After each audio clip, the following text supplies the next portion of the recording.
आप सबको जय मसीह की।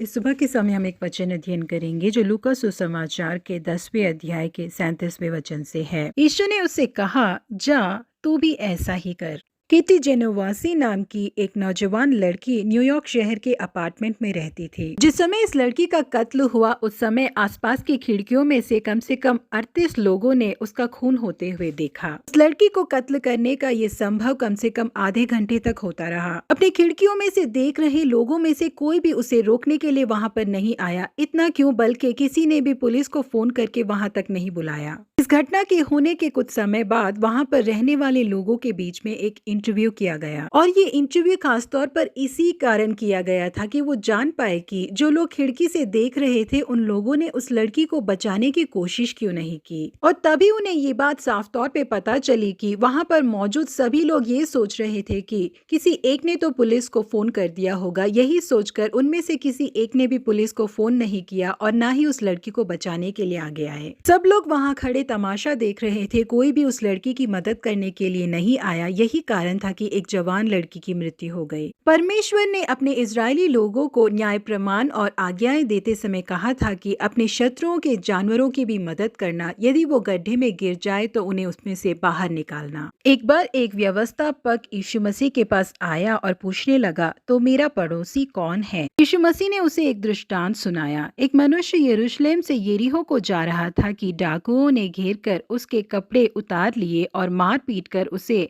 अधमरा छोड़कर चले गए। और ऐसा हुआ कि उसी मार्ग से एक याजक जा रहा था, परंतु उसे देखकर कतरा कर चला गया। इसी रीति से लेवी उस जगह पर आया, वह भी उसे देख के कतरा कर चला गया, परंतु एक सामरी यात्री वहां आ निकला और उसे देखकर तरस खाया। उसने उसके पास आकर उसके घावों पर तेल और दाखरस डालकर पट्टियां बांधी और अपनी सवारी पर चढ़ाकर सराय में ले गया और उसकी सेवा टहल की। दूसरे दिन उसने 2 दीनार निकालकर सराय के मालिक को दिया और कहा, इसकी सेवा टहल करना। यीशु ने उससे पूछा, इन तीनों में से उसका पड़ोसी कौन ठहरा? उसने कहा, वही जिसने उस पर दया की। यीशु ने उसे कहा, जा तू भी ऐसा ही कर। जी हाँ प्रिय परमेश्वर के लोगों, परमेश्वर हमसे ये नहीं चाहते कि जो लोग मुसीबत में फंसे हैं हम उन्हें वैसे ही छोड़ के चले जाए, बल्कि हम उनकी मदद करे करके वो हमसे चाहते हैं। हम ऐसा करते हैं तो परमेश्वर हमें आनंदित होते हैं। इसीलिए हम वो कार्य करें जिससे परमेश्वर आनंदित होते हैं। प्रभु आप सबों को आशीषित करे। Have a blessed day.